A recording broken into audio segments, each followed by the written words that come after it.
ನಮಸ್ತೆ ವೀಕ್ಷಕರೇ, ತಮಗೆಲ್ಲರಿಗೂ ಆತ್ಮೀಯ ಸ್ವಾಗತ. ನಾನು ನಿಮ್ಮ ರಾಘವೇಂದ್ರ ಹೆಗಡೆ ಹಿಲ್ಲೂರು. ವೀಕ್ಷಕರೇ, ನಾವಿಂದು ಕುಮಟಾದಲ್ಲಿದ್ದೇವೆ. ರಾಜ್ಯದ ಹಲವು ದಿನಪತ್ರಿಕೆಗಳಿಗೆ, ನಿಯತಕಾಲಿಕೆಗಳಿಗೆ ಆಯುರ್ವೇದ ವೈದ್ಯ ವಿಧಾನದ ಬಗ್ಗೆ ಅಂಕಣಗಳನ್ನು ಬರೆದು ಖ್ಯಾತರಾಗಿರುವಂತಹ ಡಾಕ್ಟರ್ MS ಅವಧಾನಿ ಅವರ ಕ್ಲಿನಿಕ್ನಲ್ಲಿದ್ದೇವೆ. ಡಾಕ್ಟ್ರೇ, ತಮಗೆ ಸ್ವಾಗತ. ನಮಸ್ಕಾರ. ಆರಂಭ ಮಾಡೋಕ್ಕಿಂತ ಮುನ್ನ ನೀವು ನಮ್ಮ ಚಾನಲನ್ನು ಸಬ್ಸ್ಕ್ರೈಬ್ ಮಾಡಿ, ಇಷ್ಟ ಆದರೆ ಶೇರ್ ಮಾಡಿ, ನಿಮ್ಮ ಅನಿಸಿಕೆ ಅಭಿಪ್ರಾಯಗಳನ್ನು ತಿಳಿಸಿ. ಈಗ ನೇರವಾಗಿ ವಿಷಯಕ್ಕೆ ಬರೋಣ. ಡಾಕ್ಟ್ರೇ, ನಮ್ಮ ದಿನನಿತ್ಯದ ಆಹಾರದ ವಿಧಾನ ಹೇಗಿರಬೇಕು, ಯಾವ ರೀತಿಯ ಅದರ ಸಮಯ, ಪ್ರಮಾಣ, ಇದ್ರ ಬಗ್ಗೆ ಸ್ವಲ್ಪ ತಿಳಿಸ್ಕೊಡಿ. ನಮ್ಮ ಆಯುರ್ವೇದ ವೈದ್ಯಶಾಸ್ತ್ರದಲ್ಲಿ ಒಂದು ಆಹಾರ ಸೇವನಾ ಕ್ರಮಕ್ಕೆ ಒಂದು ನಿರ್ದಿಷ್ಟವಾದ ಕ್ರಮವನ್ನು ಹೇಳಿದ್ದಾರೆ. ಉಷ್ಣಂ ಸ್ನಿಗ್ಧಂ ಜೀರ್ಣೇ ಮಾತ್ರಾವತ್ ವೀರ್ಯಾವಿರುದ್ಧಂ ಇಷ್ಟೇ ದೇಶೇ ಇಷ್ಟ ಸರ್ವೋಪಕರಣೆ ನಾತಿ ಧೃತಂ ನಾತಿ ವಿಲಂಬಿತಂ ಅಜಲ್ಪನ್ ಅಹಸನ್ ತನ್ಮನಾ ಭುಂಜೀತ ಆತ್ಮಾನಮಭಿಸಮೀಕ್ಷ ಸಮ್ಯಕ್. ಈ ರೀತಿ ಸಂಸ್ಕೃತದಲ್ಲಿ ಏನೋ ಹೇಳಿಬಿಟ್ರು, ಅರ್ಥ ಆಗೋದಿಲ್ಲ ಅಂತ ತಿಳ್ಕೊಳ್ಳೋದು ಬೇಡ, ಒಂದೊಂದನ್ನಾಗಿ ನೋಡೋಣ. ಆಹಾರ ಹೇಗಿರಬೇಕು ಅಂದರೆ ಉಷ್ಣವಾಗಿರಬೇಕು. ಅಂದರೆ ಎಲ್ಲ ಆಹಾರಗಳು ಅಲ್ಲ, ಯಾವ್ಯಾವ ಆಹಾರಗಳು ಉಷ್ಣವಾಗಿರಬೇಕೋ ಅಂಥ ಆಹಾರಗಳು ಉಷ್ಣವಾಗಿರಬೇಕು. ಅಂದರೆ ನಾವು ಇನ್ ಜನರಲ್ ತಾಜಾ ಇರಬೇಕು, ಫ್ರೆಶ್ ಇರಬೇಕು ಅನ್ನೋದನ್ನು ತಗೊಳ್ಬೇಕು. ಆಮೇಲೆ ಸ್ನಿಗ್ಧಂ, ಸ್ವಲ್ಪ ಜಿಡ್ಡುಳ್ಳದ್ದಾಗಿರಬೇಕು. ಹಾಗೂ ಜೀರ್ಣೆ ಅಂದರೆ ಒಂದು ಸಲ ತಿಂದ ಆಹಾರ ಜೀರ್ಣ ಆದಮೇಲೆ ಮತ್ತೊಂದು ಸಲ ಎಷ್ಟು ಗ್ಯಾಪ್ ಕೊಡಬೇಕು ಅನ್ನೋ ರೀತಿ ಅದು ಅವರವರ ಹಸಿವೆ ಎಷ್ಟಕ್ಕೆ ಆಗ್ತದೆ ಅನ್ನೋದ್ರ ಮೇಲೆ, ಅಥವಾ ಅದು ಎಲ್ಲಕ್ಕಿಂತ ಅಗ್ನಿಶಕ್ತಿ ಅಂತ ಹೇಳಿದ್ದಾರೆ. ಅಗ್ನಿಶಕ್ತಿ ಇನ್ ದ ಸೆನ್ಸ್ ಜೀರ್ಣಶಕ್ತಿ ಅವರದ ಮೇಲೆ ಡಿಪೆಂಡು. ಸಾಮಾನ್ಯ ನಿಯಮ ಏನು ಮಾಡಿದ್ದಾರೆ ಅಂತಂದರೆ 3.5 to 4 ತಾಸುಗಳ ಅವಧಿಯಲ್ಲಿ ಸಾಮಾನ್ಯ ಜೀರ್ಣ ಆಗುತ್ತೆ ಅಂತೇಳಿ. ಆಗ್ತದೆ. ಅದನ್ನು ಒಂದು ಘನಾಹಾರಕ್ಕೂ ಮತ್ತೊಂದು ಘನಾಹಾರಕ್ಕೂ ಅಷ್ಟಾದರೂ ಅದರ ಗ್ಯಾಪ್ ಇಡಬೇಕು ಅಂತ ಹೇಳಿದ್ದಾರೆ. ಜೀರ್ಣೆ ಮಾತ್ರಾವತ್ ಅಂದರೆ ಪ್ರಮಾಣವನ್ನು ಅರಿತು ಊಟ ಮಾಡಿ ಅಂತ ಮತ್ತೊಂದು ಪ್ರಮಾಣವನ್ನು. ಎಷ್ಟು ಪ್ರಮಾಣ, ಅದು ಹೇಗೆ ಡಿಸೈಡ್ ಮಾಡೋದು? ಪ್ರಮಾಣವನ್ನು ಡಿಸೈಡ್ ಮಾಡೋದಕ್ಕೂ ಸಹಿತ ನಮ್ಮ ಈ ಚರಕ ಸಂಹಿತೆಯಲ್ಲಿ ಅಷ್ಟೇ ಅಲ್ಲ, ಬೇರೆ ಸಮಿತಿಗಳಲ್ಲೂ ಹೇಳಿದ್ದಾರೆ. ಅರ್ಧ ಭಾಗ ಜಠರದ ಅರ್ಧ ಭಾಗ ಘನಾಹಾರದಿಂದಲೂ, ಅರ್ಧ ಭಾಗ ದ್ರವಾಹಾರದಿಂದ, ಕಾಲು ಭಾಗ ದ್ರವಾಹಾರದಿಂದಲೂ, ಕಾಲು ಭಾಗ ಗಾಳಿಯ ಸಂಚಾರಕ್ಕಾಗಿ ಇಡಬೇಕು ಅಂತ ಹೇಳಿದ್ದಾರೆ. ಅಲ್ಲ, ಹಾಗಲ್ಲ, ಅದು ಹೇಗೆ ಗುರುತು ಮಾಡೋದು ಹೇಗೆ? ಈಗ ನೀವು ಅಂದ್ರೆ ನಮ್ದು ಅರ್ಧ ಭಾಗ ತುಂಬಿತು, ಕಾಲು ಭಾಗ ನೀರು, ಈ ರೀತಿಯ ಪ್ರಮಾಣವನ್ನು ನಿರ್ಧರಿಸುವ ವಿಧಾನ. ಈ ಪ್ರಶ್ನೆಯನ್ನು ನೀವು ಕೇಳಿದ್ದು ಒಳ್ಳೇದು. ಯಾಕಂದ್ರೆ ಕೆಲವು ವಿತಂಡವಾದಿಗಳು ಇರ್ತಾರಲ್ಲ, ಇಂಥದ್ದನ್ನೇ ಕೇಳೋರು ಇರ್ತಾರೆ. ಅದನ್ನೇನು ನಮ್ಮ ಹೊಟ್ಟೆಯನ್ನು ಸೀಳಿ ನೋಡ್ಲಿಕ್ಕೆ ಆಗ್ತದ ಅಂತ ಕೇಳ್ತಾರೆ. ಖಂಡಿತವಾಗಿ ಒಳ್ಳೆ ಪ್ರಶ್ನೆ ಇದು. ಅದಕ್ಕೆ ನಾನು ಅವರಿಗೆಲ್ಲ ಉಪಮೆ ಕೊಡೋದು ಏನಂತಂದ್ರೆ ಗೊತ್ತಾಗ್ತದೆ. ಈಗ ನೀವು ಕುಕ್ಕರ್ನಲ್ಲಿ ಅನ್ನ ಬೇಯಿಸಿಕ್ ಇಡ್ತಾರೆ. ಆಕ್ಚುಲಿ ಹೇಳ್ಬೇಕಾದ್ರೆ ಅದು ಒಳ್ಳೇದಲ್ಲ, ಆದ್ರೆ ಇಡ್ತಾರೆ. ಅದನ್ನು ಒಂದು ಉಪಮೆಗಾಗಿ ತಗೊಂಡಿದ್ದೇನೆ ಅಷ್ಟೇ. ಕುಕ್ಕರ್ನಲ್ಲಿ ಅನ್ನ ಬೇಯಿಸ್ಲಿಕ್ಕೆ ಇಟ್ಟಾಗ ಅದನ್ನು ಆಗಾಗ ಬೆಂದುತ್ತಾ ಹೇಗೆ ಅಂತ ತೆಗೆದು ನೋಡ್ತಾರ? ಇಲ್ಲ, ಅದು ಸೀಟಿ ಬರುತ್ತೆ. ಅದೇ ಸೀಟಿ, ನಮ್ಮ ದೇಹ ಒಂದು ಸೀಟಿ ಹೊಡಿತದೆ. ಅದಕ್ಕೇನು ಹೇಳ್ತಾರೆ? ಅದ್ರ ಮೂಲಕ ಖಂಡಿತವಾಗಿ ಅಸೆಸ್ ಮಾಡ್ಬೋದು. ಆಕಂಠ ಅಂದ್ರೆ ಕಂಠ ಪರ್ಯಂತ ಊಟ ಮಾಡಬೇಡಿ ಅಂತೇಳಿ ನಮ್ಮ ಹಿರಿಯರು ಹೇಳ್ತಿದ್ರು. ಅದನ್ನು ಫಾಲೋನೂ ಮಾಡ್ತಾ ಇದ್ರು. ನಮಗೆ ಗೊತ್ತಾಗ್ತದೆ ಅದು ಅರ್ಧ ಅಪ್ರಾಕ್ಸಿಮೇಷನ್ ಅಲ್ಲಿ ಎಕ್ಸಾಕ್ಟ್ ಅಳತೆ ಸಿಗೋದಿಲ್ಲ. ಅರ್ಧ ತುಂಬಿತ್ತು ಅಂತ ಗೊತ್ತಾಗ್ತದೆ. ಆಮೇಲೆ ದ್ರವವನ್ನು ಸೇರಿಸಿ ಕಾಲು ಭಾಗ ದ್ರವ ಮತ್ತು ಕಾಲು ಭಾಗ ಗಾಳಿಗೆ ಬಿಡಬೇಕು ಅಂತೇಳಿ ಮಾತ್ರ ಅವತ್ತು ಆದಮೇಲೆ ಏನು ಹೇಳ್ತೀವಿ, ಇಷ್ಟೇ ದೇಶ ನಮ್ಗೆ ಒಂದು ಒಳ್ಳೆಯ ಪ್ರದೇಶದಲ್ಲಿ ಕುಳಿತುಕೊಂಡು, ಅಂದರೆ ಮೊದಲಿನ ಕಾಲದಲ್ಲಿ ನೋಡಿ ಅಡುಗೆ ಮನೆ ಬೇರೆ, ಊಟದ ಮನೆ ಬೇರೆ ಅಂತ ಇರ್ತಿತ್ತು. ಇವಾಗ ಹಾಗಲ್ಲ, ಎಲ್ಲ ಕಡೆ ತಿರುಗಾಡ್ತೆ. ಅದೆಲ್ಲದಕ್ಕಿಂತ ಇವಾಗಿಂದು ಕೆಲವ್ರದ್ದೇನು ಅತಿ ವೇಗ, ಪಟ ಪಟ ಪಟ ಪಟ ಪಟ ಊಟ ಮಾಡಿ ಎದ್ದು ಬಿಡೋದು. ಅದಕ್ಕೆ ಬರ್ತದೆ ಮುಂದೆ. ಅದಕ್ಕೆ ನಾತಿ ಧೃತಂ ಅಂತ ಹೇಳಿದೆ ನೋಡಿ ನಾನು. ಅತಿ ಧೃತಂ, ಅತಿಯಾಗಿ ಅವಸರದಲ್ಲಿ ಊಟ ಮಾಡಬಾರ್ದು ಅನ್ನೋದು ಕೂಡ. ನಿಧಾನ ಊಟ ಮಾಡ್ಬೋದಾ? ಇಲ್ಲ, ಅತಿ ವಿಲಂಬಿತಂ. ಅದಕ್ಕಾಗಿ ನಾವು ಈ ಶ್ಲೋಕ ಅಷ್ಟನ್ನೇ ಹೇಳಿಬಿಟ್ರೆ ಜನರಿಗೆ ಅರ್ಥ ಆಗೋದು. ಅದಕ್ಕಾಗಿ ನಾವು ಈಗ ಚರ್ಚೆ ಮಾಡ್ತಾ ಇದ್ದದ್ದು.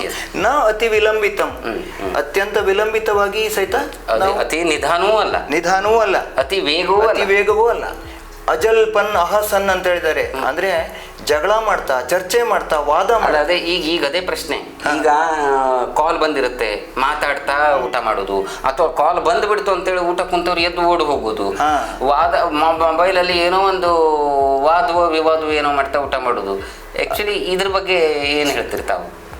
ಖಂಡಿತವಾಗಿ ಆ ಮೊಬೈಲನ್ನು ಸ್ವಿಚ್ ಆಫ್ ಮಾಡಿ ಬೇರೆ ಕಡೆಗೆ ಇಟ್ಕೊಂಡು ಬಂದೇ ಊಟ ಮಾಡಬೇಕು. ಅದು ಬೆಸ್ಟ್. ಇದನ್ನೆಲ್ಲ ದೂರದೃಷ್ಟಿಯಿಂದ ಹೇಳಿದ್ದಾರೋ ಏನೋ ನಮ್ಮ ಆಚಾರ್ಯರು ಅಂತ ಈಗ ಅನಿಸ್ತಾ ಇದೆ. ಅದಕ್ಕೆ ಅಜಲ್ಪನ್ ಅಹಸನ್. ಈಗ ಸಾಮಾನ್ಯವಾಗಿ ಚರ್ಚೆ ಜಗಳ ಎಲ್ಲ ಆಗೋದ್ರೆ ಮೊದಲೇ ಹೆಚ್ಚಂತಂದ್ರೆ ಮೊದಲಿನ ಕಾಲದ ವಿಷಯದಲ್ಲಿ ತಗೊಂಡ್ರೆ ಮನೆಯಲ್ಲಿ ಅಷ್ಟೇ ಚರ್ಚೆ ಜಗಳ ಆಗ್ತಿತ್ತು. ಇವಾಗ ಹಾಗಲ್ಲ. ಮೊಬೈಲ್, ನೀವು ತಾವು ಹೇಳ್ದಂಗೆ ಮೊಬೈಲ್ ಇಟ್ಕೊಂಡಾಗ ಇಲ್ಲಿಂದಲೇ ವಿದೇಶದ ಜನರ ಜೊತೆಗೂ ಸಹಿತ ಇಲ್ಲಿ ಚರ್ಚೆ ಜಗಳಗಳು ಆಗೋ ಸಾಧ್ಯತೆ ಇದೆ. ಆದ್ರಿಂದ ಮೊಬೈಲನ್ನು ಖಂಡಿತವಾಗಿ ಆ ಸಮಯದಲ್ಲಿ ಇಡಬಾರ್ದು. ತನ್ಮನ ಭುಂಜೀತ ಅಂತ ಹೇಳಿದ್ದಾರೆ. ಅದಕ್ಕಾಗಿ ಮನಸ್ಸಿಟ್ಟು ಬಹಳ ತನ್ಮನ ಭುಂಜೀತ ಹೇಳೋದಕ್ಕೆ ತುಂಬಾ ಆಳವಾದ ಅರ್ಥ ಉಂಟು. ಅಂದ್ರೆ ಮನಸ್ಸಿಟ್ಟು ಊಟ ಮಾಡುವಂತ ಸ್ಥೂಲವಾಗಿ ಕಂಡ್ರೂ ಕೂಡ ಪ್ರಶಾಂತವಾದ ಮನಸ್ಸಿನಲ್ಲಿ ನೀವು ಆಹಾರ ಸೇವಿಸಿ ಶಾಂತ ಚಿತ್ತರಾಗಿ, ಆ ಮನಸ್ಸು ಶಾಂತ ಇದ್ರೆ ಮಾತ್ರ, ಅಂದ್ರೆ ಊಟ ಮಾಡುವ ಸಮಯದಲ್ಲಿ ನಿಮ್ಮ ಚಿತ್ತ ಯಾವ ರೀತಿಯಲ್ಲಿ ಮನಸ್ಸು ಇರ್ತದೋ ಅದೇ ರೀತಿಯಲ್ಲಿ ನಿಮ್ಮ ಚಿತ್ತ ಮುಂದೆ ಅದು ಡೆವಲಪ್ ಆಗಿ ಹೋಗ್ಬಿಡ್ತದೆ. ಅದಕ್ಕಾಗಿ ಊಟ ಅಥವಾ ತಿಂಡಿಯ ಸಮಯದಲ್ಲಿ ಮನಸ್ಸು ಬಹಳ ಪ್ರಶಾಂತವಾಗಿರಬೇಕು. ಆತ್ಮಾನಂ ಅಭಿಸಮೀಕ್ಷ ಅಂತ ಮತ್ತೆ ಹೇಳಿದ್ದಾರೆ. ಅಂದರೆ ಇದಕ್ಕೂ ಕೂಡ ಆಳವಾದ ಅರ್ಥ ಇದೆ. ಸ್ಥೂಲ ಅರ್ಥ ಅಷ್ಟೇ ನಾವು ತೆಗೆದುಕೊಳ್ಬೇಕಂತಂದ್ರೆ ನಮ್ಮ ಕೆಪಾಸಿಟಿಯನ್ನು, ನಮ್ಮ ಸಾಮರ್ಥ್ಯವನ್ನು ನೋಡಿಕೊಂಡು ನಾವು ಊಟ ಮಾಡಬೇಕು. ಇದು ನಿಜವಾದ ಹೇಳಬೇಕಾದ್ರೆ ನಮ್ಮ ಆಯುರ್ವೇದ ಶಾಸ್ತ್ರದಲ್ಲಿ ಆಹಾರ ತಗೊಳ್ಳುವಂತಹ ಕ್ರಮ. ಯಾವ ರೀತಿ ಆಹಾರ ಒಳ್ಳೆಯದು? ಇನ್ನು ಕೆಲವರಿಗೆ ಜೋಳ ಒಳ್ಳೆಯದು, ಕೆಲವರಿಗೆ ಅಕ್ಕಿ ಒಳ್ಳೆಯದು, ಕೆಲವರಿಗೆ ನಿಮ್ಮ ಏನು ಸಿರಿಧಾನ್ಯ ಒಳ್ಳೆಯದು ಅಂತ ಹೇಳ್ತಾರೆ. ಯಾವುದು ಆ್ಯಕ್ಚುಲಿ ಒಳ್ಳೆಯ ಆಹಾರ ಯಾವುದು? ನಾವು ಯಾವ ಪರಿಸರದಲ್ಲಿ ಬೆಳೆದು ಬಂದಿದ್ದೇವೆ, ನಮ್ಮ ಪೂರ್ವಜರು ಯಾವ ಆಹಾರವನ್ನು ಸೇವಿಸ್ಕೊಂಡು ಬಂದಿದ್ದೇವೆ, ಯಾವ ರೀತಿ ನಮ್ಮ ಆಹಾರ ಕ್ರಮ ಇತ್ತು, ಅದನ್ನೇ ನಾವು ಫಾಲೋ ಮಾಡಬೇಕು. ಯಾಕೆಂತಂದ್ರೆ ಈಗ ಬಯಲ್ಸೀಮೆ ಕಡೆಗೆ ರೊಟ್ಟಿ ಅವರಿಗೆ ಅದೇ ಮೊದಲಿಂದ ರೂಢಿಯಾಗಿರ್ತದೆ. ಕರೆಕ್ಟ್. ಅದಕ್ಕೆ ನಮ್ಮ ಆಯುರ್ವೇದ ಶಾಸ್ತ್ರ ಸಾತ್ಮ್ಯ ಅಂತ ಒಂದು ಶಬ್ದ ಹೇಳ್ತದೆ. ಸಾತ್ಮ್ಯವಾಗೋದು ಅಂದ್ರೆ ದೇಹಕ್ಕೆ, ಅವರಿಗೆ ಬಾಲ್ಯದಿಂದನೂ ಸಹಿತ ಅವರ ದೇಹ ಅದಕ್ಕೆ ಒಗ್ಗಿರುವಂಥದ್ದು, ಅವರವರ ಪರಿಸರಕ್ಕೆ ತಕ್ಕಂಥ ಆಹಾರಗಳು. ನಮ್ಮ ಕಡೆಗೆ ನಾವು ಅನ್ನವನ್ನು ಊಟ ಮಾಡ್ತೇವೆ, ಮಧ್ಯಾಹ್ನ ಹೊತ್ತು ಊಟ ಮಾಡೋದು, ರಾತ್ರಿಗೂ ಕೂಡ ಊಟ ಮಾಡ್ತೇವೆ. ಅದು ಕೆಲವೊಂದು ಸಂದರ್ಭಗಳಲ್ಲಿ ಮಾತ್ರ, ಈಗ ಕೆಲವೊಂದು ವೈದ್ಯಕೀಯ ನಿರ್ದೇಶನವನ್ನು ನಾವು ಕೊಡುವಂಥ ಸ್ಥಿತಿ ಇರ್ತದೆ. ಅಂದರೆ ಕೆಲವು ರೋಗಗಳಲ್ಲಿ ಕರೆಕ್ಟ್. ಆಗ ಈಗ ಉದಾಹರಣೆಗೆ ಮಧುಮೇಹ ಬಂದಿರ್ತದೆ. ಕರೆಕ್ಟ್. ಆಗ ಮಧ್ಯಾಹ್ನ ಹೊಟ್ಟೆ ತುಂಬ ಊಟ ಮಾಡ್ರಿ, ರಾತ್ರಿ ಸ್ವಲ್ಪ ಅನ್ನವನ್ನು ಕಡಿಮೆ ಮಾಡಿ, ಪಲ್ಯವನ್ನು ಜಾಸ್ತಿ ಉಪಯೋಗಿಸ್ಬಿಡಿ, ಅಂದ್ರೆ ತರಕಾರಿ ಉಪಯೋಗಿಸಿ. ಮತ್ತೆ ಸಾವಕಾಶವಾಗಿ, ಈಗ ನಿಮ್ಮ ಬಯಲುಸೀಮೆ ಕಡೆಗೆ ಆಹಾರವನ್ನು ಜೋಳದ ರೊಟ್ಟಿಯನ್ನು ಒಗ್ಗಿಸೋದಿದ್ರೆ ಸಾವಕಾಶವಾಗಿ ರಾತ್ರಿ ಒಂದು ಹೊತ್ತು ಒಗ್ಗಿಸಿ. ಹಾಗಂತ 2 ಹೊತ್ತು ಊಟ ಬಿಟ್ಟು ಬಿಡೋದು, ಈ ರೀತಿ ಮಾಡಬಾರದು. ಇಂಥ ಒಂದು ಇನ್ನು ಕೆಲವೊಂದು ಆಯಾ ಏರಿಯಾದ ಬಳಕೆಯಲ್ಲೇ ಇದ್ರೂ ಕೆಲವರಿಗೆ ಆ ಒಂದು ಆಹಾರ ಒಗ್ಗಿ ಬರುವುದಿಲ್ಲ. ಆ ಸಂದರ್ಭದಲ್ಲಿ ಪರಿಹಾರ ಅದು ಖಂಡಿತವಾಗಿದೆ. ಕೆಲವೊಂದು ನಮಗೆ ಎಷ್ಟೋ ಜನ ಹೇಳುವವರು ಇರ್ತಾರೆ, ನುಗ್ಗಿಕಾಯಿ ತಿಂದರೆ ನನಗೆ ಮೈಯೆಲ್ಲ ಪಟ್ಟೆ ಆಗ್ತದೆ, ಯಾವತ್ತೂ ನನಗೆ ನುಗ್ಗಿಕಾಯಿ ಆಗೋದಿಲ್ಲ ಅನ್ನೋರು ಇರ್ತಾರೆ. ಮತ್ತೆ ಬೆಳ್ಳುಳ್ಳಿ ತಿಂದರೆ, ಆಗಾಗ ಬೆಳ್ಳುಳ್ಳಿ ತಿಂದರೆ, ಶುಂಠಿ ಪದಾರ್ಥ ಇತ್ಯಾದಿಗಳನ್ನು ತಿಂದರೆ ನನಗೆ ನಾಲಿಗೆಯಲ್ಲಿ ಹುಣ್ಣಾಗ್ಬಿಡ್ತದೆ ಅಂತ ಹೇಳುವವರು ಇರ್ತಾರೆ. ಅಂದರೆ ಅವರು ಪಿತ್ತ ಪ್ರಕೃತಿಯವರು ಅಂತ. ಅಲ್ಲಿ ವಾತ ಪಿತ್ತ ಕಫ ಇದನ್ನ ನಮ್ಮ ಮೂಲ ದೋಷಗಳು ಇವು ಆಯುರ್ವೇದ ಶಾಸ್ತ್ರ ಪ್ರಕಾರ.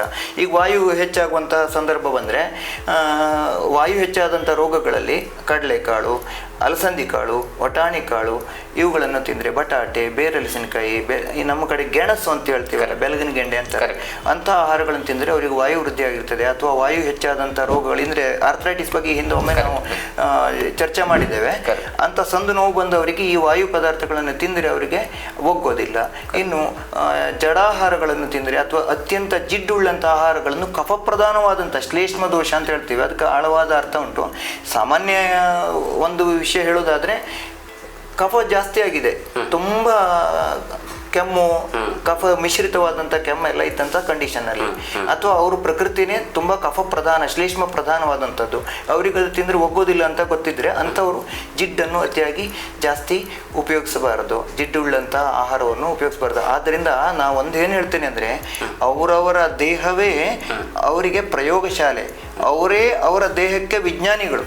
ಇಷ್ಟು ಮಾತ್ರ ಅವರೇ ಕಂಡುಕೊಳ್ಳಬಹುದು ಅದನ್ನು, ಯಾವ ಆಹಾರವನ್ನು ಸೇವಿಸಿದರೆ ನಮಗೆ ತೊಂದರೆ ಆಗ್ತದೆ ಅಂತ ಅನ್ನೋದನ್ನು ಅವ್ರನ್ನೇ ನೋಡ್ಕೊಳ್ಬೋದು. ಇನ್ನು ಸಹಜವಾಗಿ ಎಲ್ಲರಿಗೂ ಕಾಮನ್ ಆಗಿ ನಾನು ಹೇಳೋದಾದ್ರೆ, ಇತ್ತೀಚಿನ ಟ್ರೆಂಡ್ ಹೇಳೋದಾದ್ರೆ ಜಂಕ್ ಫುಡ್ಡು, ಫಾಸ್ಟ್ ಫುಡ್ಡು ಇವೆಲ್ಲ ಇದೆಯಲ್ಲ, ಮತ್ತೆ ಕೆಮಿಕಲ್ ಯುಕ್ತವಾದಂಥ ಪಾನೀಯಗಳನ್ನು ಕುಡಿಯೋದು, ಇದು ಯಾರಿಗೂ ಒಳ್ಳೆ ವಾತಪಿತ್ತ ಕಫ ಇರ್ರೆಸ್ಪೆಕ್ಟಿವ್ ಆಫ್ ದ ದೋಷಸ್.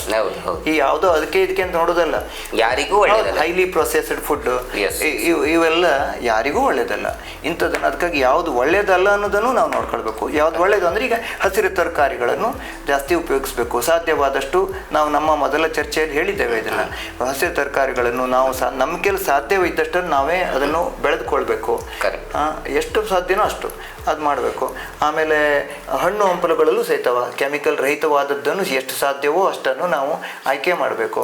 ಇಂಥವೆಲ್ಲ ಪೌಷ್ಟಿಕವಾದಂಥ ಆಹಾರ. ಮತ್ತು ಅತಿ ಮುಖ್ಯವಾದಂಥ ಮತ್ತೊಂದು ಹೇಳ್ತೇನೆ, ಸತ್ವ ರಜ ತಮ, ಇದು ಮನಸ್ಸಿನ 3 ಕೆಟಗರಿ. ಸಾತ್ವಿಕ ಆಹಾರ.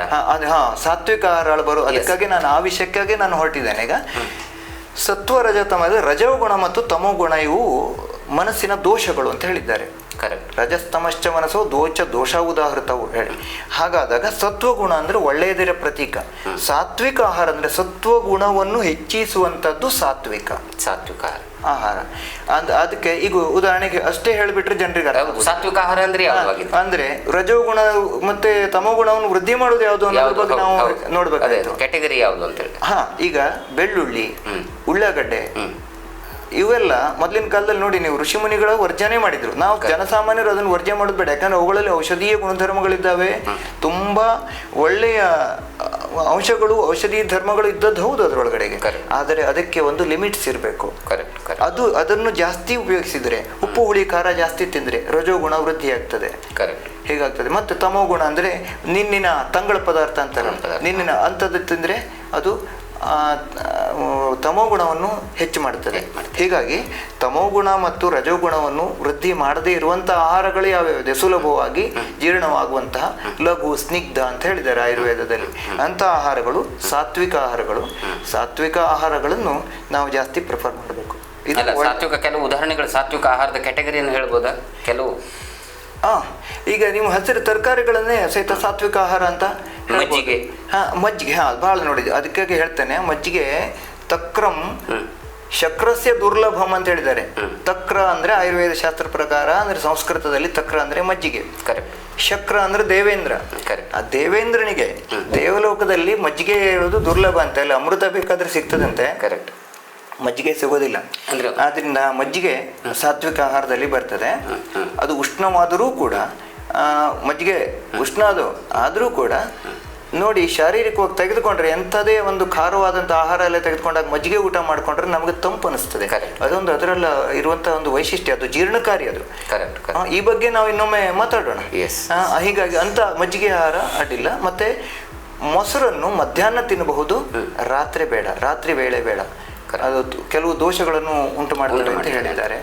ಇಂಥವೆಲ್ಲ ಈಗ ಸಾತ್ವಿಕ. ನಮ್ಮ ಹಾಲು ಮತ್ತು ಹಾಲಿನ ಉತ್ಪನ್ನಗಳು, ಅದು ಎಸ್ಪೆಷಲಿ ದೇಶೀಯ ತಳಿಯ ಮೊಳಕೆ ತರಿಸಿದ ಕಾಳು ಸಾತ್ವಿಕ ಕ್ಯಾಟಗರಿ ಆಗಿದ್ರೆ ಇಲ್ಲ. ಮೊಳಕೆ ತರಿಸಿದ ಈ ಬಗ್ಗೆ ಬಹಳ ಭಿನ್ನಾಭಿಪ್ರಾಯ ಇರ್ತದೆ. ನಿಮ್ಮ ವೀಕ್ಷಕರಲ್ಲೂ ಕೆಲವರು ಇದ್ರ ಬಗ್ಗೆ ಆಕ್ಷೇಪಣೆ ಎತ್ತಬಹುದು. ಆದರೆ ನಾನು ನಮ್ಮ ರೋಗಿಗಳಿಗೆ ನಾನು ಇದನ್ನು ಮೊಳಕೆ ತರಿಸಿದ ಧಾನ್ಯವನ್ನು ಉಪಯೋಗಿಸಬೇಡಿ ಅಂತ ಹೇಳುತ್ತೇನೆ. ಹಲವಾರು ಕಾರಣಗಳಿವೆ ಅದಕ್ಕೆ. ನಮ್ಮ ಶಾಸ್ತ್ರಾಧಾರ ಇದೆ. ವಿರೂಢಂ ದೃಷ್ಟಿ ದೂಷಣಂ. ವಿರೂಢ ಅಂದ್ರೆ ಮೊಳಕೆ ಬರಿಸಿದ್ದು, ದೃಷ್ಟಿ ದೂಷಣಂ ಈ ರೀತಿ ಅಂದ್ರೆ ಕಣ್ಣಿಗೆ ಕಣ್ಣಿನ ಆರೋಗ್ಯಕ್ಕೆ ಬಹಳ ಮಾರಕವಾದದ್ದು. ಹಾಗೆ ಮತ್ತು ಬೇರೆ ಬೇರೆ ಕಡೆ ಬೇರೆ ಬೇರೆ ರೀತಿಯಲ್ಲಿ ಇದೆ. ಅದಕ್ಕಾಗಿ ನಾನು ಏನು ಹೇಳ್ತೀನಿ, ಮೊಳಕೆ ತರಿಸಬಾರದು. ಹಾಗಂತ ಹಿಗ್ಗಿಸಿಕೊಂಡು ಹೆಸರು ಹಿಗ್ಗಿಸಿ ಮೊಳಕೆ ಬರುವ ಪೂರ್ವದಲ್ಲಿ ತಿಂದರೆ ಪೌಷ್ಟಿಕತೆ ಖಂಡಿತವಾಗಿದೆ. ಇವನ್ ಮೊಳಕೆ ಬಂದದ್ರೊಳಗೂ ಪೌಷ್ಟಿಕತೆ ಇಲ್ಲ ಅಂತ ನಾನು ಹೇಳೋದಿಲ್ಲ, ಇದೆ. ಆದ್ರೆ ಮೊಳಕೆ ತರಿಸಿದಾಗೆ ಬೇರೆ ಬೇರೆ ರೀತಿಯ ಸಮಸ್ಯೆ ಉಂಟಾಗಬಹುದು ಅಂತ ನಮ್ಮ ಶಾಸ್ತ್ರ ಹೇಳಿದ್ರಿಂದ ನಾನು ಅದನ್ನು ರೆಕಮೆಂಡ್ ಮಾಡೋದಿಲ್ಲ. ಮತ್ತೆ ಆಹಾರದ ಸಂಯೋಗ ಹೇಗಿರಬೇಕು ಅದು ಬಹಳ ಮುಖ್ಯವಾದದ್ದು. ನೋಡಿ, ನಾನು ಮೊದಲು ಹೇಳಿದಂತ ಒಂದು ಶ್ಲೋಕದಲ್ಲಿ ಹೇಳಿದೆ, ವೀರ್ಯ ವಿರುದ್ಧಂ ಅಂತ ಒಂದು ಶಬ್ದ ಬರ್ತದೆ ಅಲ್ಲಿ. ಅಂದ್ರೆ ಒಂದು ಆಹಾರವನ್ನು ಮತ್ತೊಂದು ಆಹಾರಕ್ಕೆ ಸಂಯೋಗ ಮಾಡಬೇಕಾದ್ರೆ ಅದಕ್ಕೆ ಒಂದು ನಿರ್ದಿಷ್ಟವಾದ ಕ್ರಮವನ್ನು ನಮ್ಮವರು, ನಮ್ಮ ಪ್ರಾಚೀನ ಆಯುರ್ವೇದ ಆಚಾರ್ಯರೇ ಹೇಳಿದ್ದಾರೆ. ನಮ್ಮ ಹಿರಿಯರು ಅದನ್ನು ಫಾಲೋ ಮಾಡಿದ್ದಷ್ಟೇನೆ. ನಮ್ಮ ಹಿರಿಯರು ಒಂದು ನಿರ್ದಿಷ್ಟ ಅನುಪಾತದಲ್ಲಿ ಅದನ್ನು ಮಾಡ್ಕೊಂಡು ಬಂದಿದ್ರು.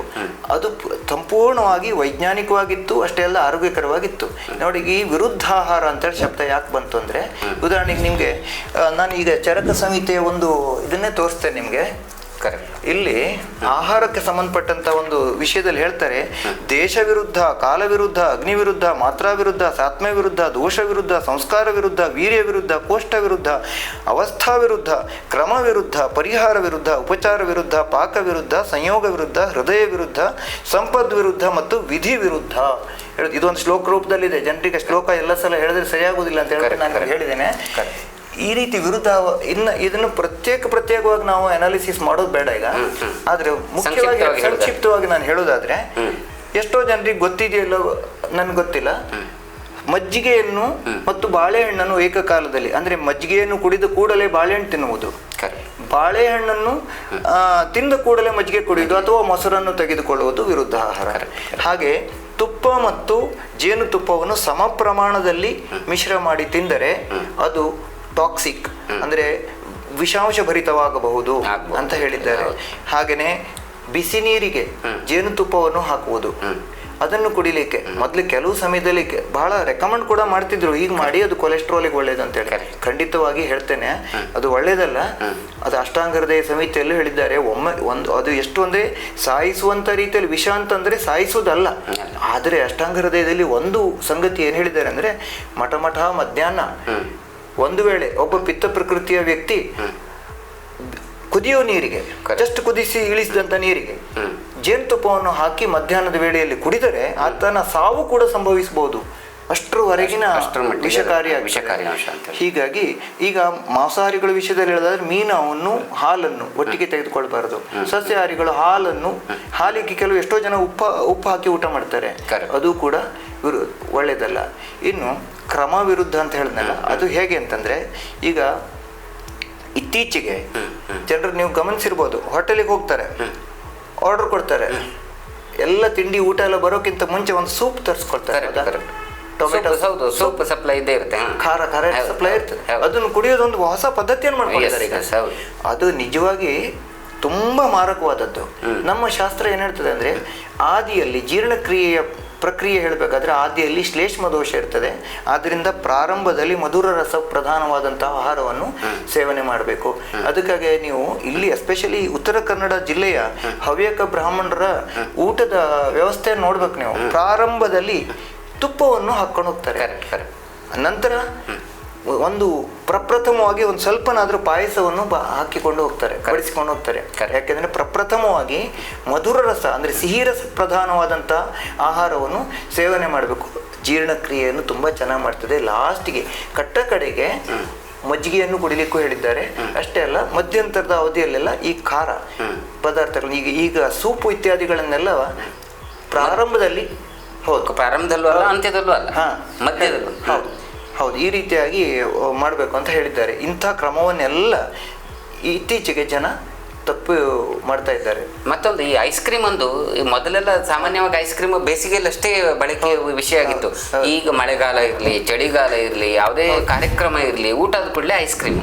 ಹೌದು, ಇದು ದೊಡ್ಡ ತಪ್ಪು. ನೀವು ಅಬ್ಸರ್ವ್ ಮಾಡಿದ ಸರಿ, ಮದುವೆ ಮನೆಯಲ್ಲಿ ಈಗ ಒಂದು ಟ್ರೆಂಡ್ ಆಗ್ಬಿಟ್ಟಿದೆ. ಹೌದು, ಡಿಸೆಂಬರ್ ಆಗಲಿ ಜನವರಿ ಆಗಲಿ ಸಂಬಂಧನೇ ಇಲ್ಲ. ಅದು ಚಳಿಗಾಲ ಇರಲಿ ಮಳೆಗಾಲ ಇರಲಿ, ಅದು ಐಸ್ ಕ್ರೀಮ್ ಕೊಟ್ಟರೆ ಅದ್ದೂರಿ ಆಯ್ತು ಅಂತ ಹೇಳ್ತಾ ಇದ್ದಾರೆ. ಇದು ಖಂಡಿತವಾಗಿ ತಪ್ಪು. ಜನತೆ ಈ ಬಗ್ಗೆ ಎಚ್ಚೆತ್ಕೊಳ್ಬೇಕು. ನಾನು ಈ ಮಾಧ್ಯಮದ ಮೂಲಕ ಕರೆ ಕೊಡ್ತಾ ಇದ್ದೇನೆ. ಈ ರೀತಿಯಾಗಿ ಊಟ ಆದ ನಂತರ ಕಂಪಲ್ಸರಿ ಇದನ್ನು ಐಸ್ ಕ್ರೀಮನ್ನು ಕೊಡುವಂತಹ ಪದ್ಧತಿಯನ್ನು ಫಾಲೋ ಮಾಡಬಾರ್ದು ಅಂತ ಕರೆ ಕೊಡ್ತೇನೆ. ಇಲ್ಲಿ ವಿರುದ್ಧ ವಿಷಯದಲ್ಲಿ ಮಾತಾಡ್ಬೇಕಾದ್ರೆ ಮತ್ತೂ ಉಂಟು. ಈ ಕಾಫಿ ಕುಡಿತಾರೆ, ಕೂಡಲೇ ಐಸ್ ಕ್ರೀಮ್ ತಿಂತಾರೆ, ಅಥವಾ ಐಸ್ ಕ್ರೀಮ್ ತಿಂತಾರೆ ಆಮೇಲೆ ಇಮಿಡಿಯೇಟ್ಲಿ ಬಿಸಿ ಕುಡಿತಾರೆ. ತಂಪನ್ನು ತಿಂದು ಇಮಿಡಿಯೇಟ್ಲಿ ಬಿಸಿಯನ್ನು ಕುಡಿಯುವುದು, ಅಥವಾ ಬಿಸಿಯನ್ನು ಕುಡಿದ ನಂತರ ತಂಪನ್ನು ತಿನ್ನುವುದು, ಇದು ಕೂಡ ವಿರುದ್ಧ. ಇಂಥ ವಿರುದ್ಧ ನಾನು ಹೇಳ್ದಲ್ಲ, ಇಷ್ಟೊಂದು ಈಗ ದೊಡ್ಡ ಲಿಸ್ಟ್ ಕೊಟ್ಟನಲ್ಲ, ಆ ಲಿಸ್ಟಿನ ಒಂದು ಚಿಕ್ಕ ಪಾರ್ಟನ್ನಷ್ಟೇ ನಾನೀಗ ಹೇಳಿದ್ದೇನೆ ನಿಮಗೆ. ಆದ್ದರಿಂದ ಅದರೊಳಗೆ ಅತಿ ಮುಖ್ಯವಾದದ್ದನ್ನಂತೂ ಹೇಳಿದ್ದೇನೆ. ಈ ಬಗ್ಗೆ ನಾವು ಜಾಗೃತ ಆಗಿರಲೇಬೇಕು. ಬೇಕು.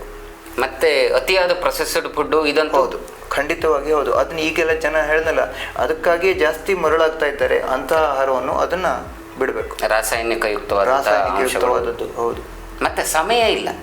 ಮಧ್ಯರಾತ್ರಿ 11 ಗಂಟೆಗೆ ಊಟ ಆದ್ರೂ ಆಯ್ತು. ಹೌದು. ಅಥವಾ ಮಧ್ಯಾಹ್ನ 3 ಗಂಟೆ ಹತ್ರ ಊಟ ಆದ್ರೂ ಆಯ್ತು. ಹೌದು.